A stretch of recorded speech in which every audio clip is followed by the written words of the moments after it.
Halo adik-adik kelas 6. Kembali lagi di channel Sekolah Dasar TV. Kali ini bersama Kak Rina. Salam kenal ya adik-adik. Video kali ini akan membahas tema 2, persatuan dalam perbedaan, subtema 2, bekerja sama mencapai tujuan, pembelajaran 3. Siapkan alat tulis kalian, kemudian dengarkan baik-baik ya adik-adik. Apa saja yang akan kita pelajari di video kali ini? Yang pertama, mengetahui apa saja yang perlu diperhatikan agar dapat berlari dengan baik. Yang kedua, melengkapi peta pikiran pada teks dengan kalimat efektif. Yang ketiga, mengetahui bagaimana cara hewan beradaptasi. Yuk kita mulai. Kerja sama merupakan hal yang sangat penting dalam mencapai tujuan sebuah kelompok.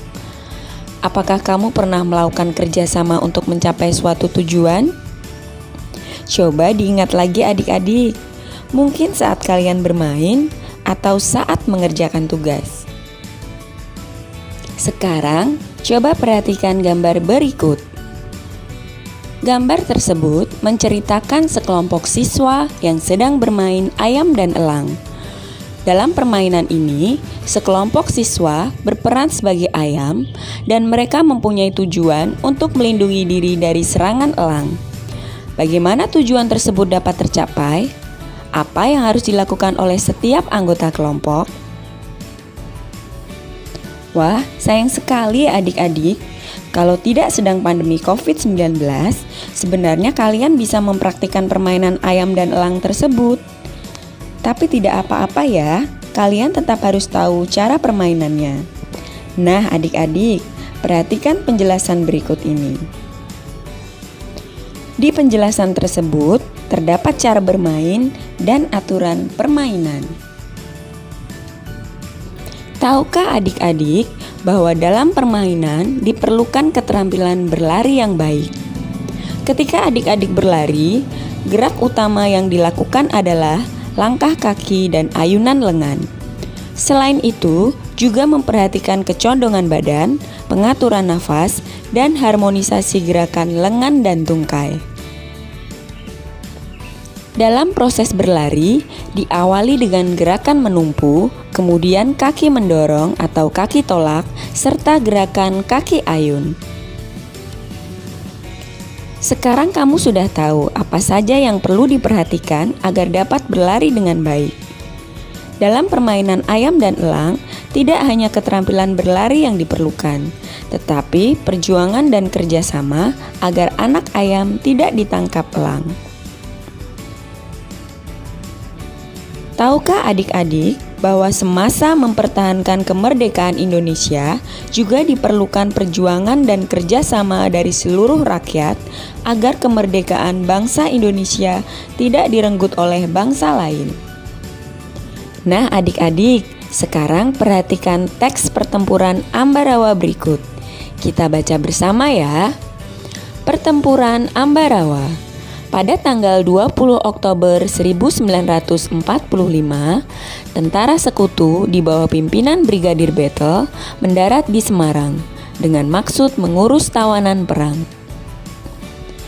Kedatangan sekutu ini diboncengi oleh Netherlands Indies Civil Administration atau NICA.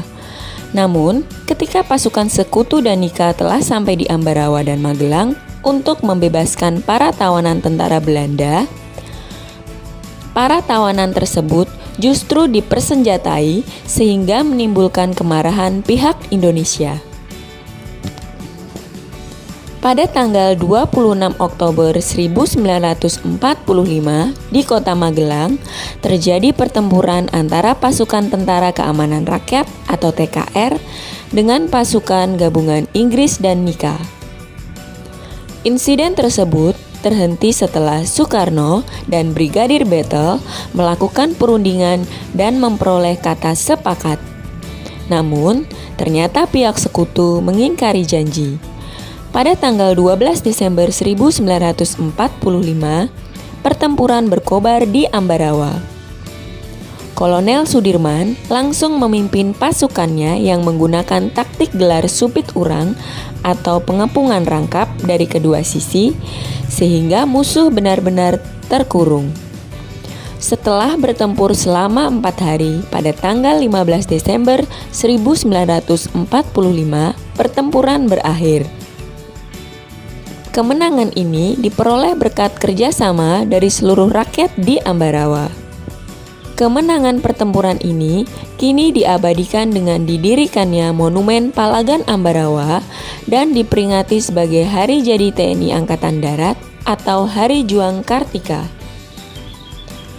Setelah membaca teks pertempuran Ambarawa, coba adik-adik lengkapi peta pikiran dengan menggunakan kalimat efektif.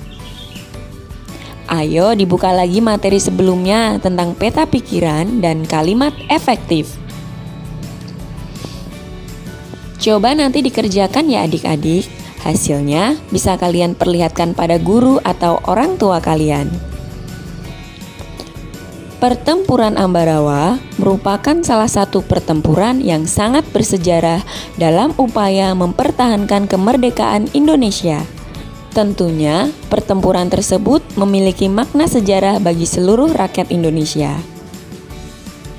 Ada 3 hal yang menarik dari pertempuran Ambarawa. Yang pertama, menggunakan taktik gelar supit urang. Yang kedua, dipimpin langsung oleh Kolonel Sudirman. Yang ketiga, pertempuran itu berlangsung selama 4 hari, dari tanggal 12 Desember sampai 15 Desember 1945. Sekarang, bantu Kak Rina menjawab pertanyaan berikut ini ya adik-adik. Sikap apa yang dapat kamu pelajari dari pahlawan yang berjuang di Ambarawa? Ayo adik-adik, apa kira-kira? Iya betul, kerjasama dan persatuan. Bagaimana penerapan sikap tersebut dalam kehidupan sehari-hari? Kira-kira apa ya adik-adik? Ya benar, misalnya kerjasama saat bermain. Terus kerjasama saat mengerjakan tugas kelompok, dan masih banyak lagi. Tahukah adik-adik bahwa untuk memenangkan pertempuran di Ambarawa diperlukan kerjasama, persatuan, dan taktik agar bisa menang? Hewan pun juga menggunakan prinsip kerjasama, persatuan, dan taktik agar dapat menyesuaikan diri dengan lingkungannya. Hina adalah salah satu contohnya. Sekarang, giliran adik-adik membaca teks berikut.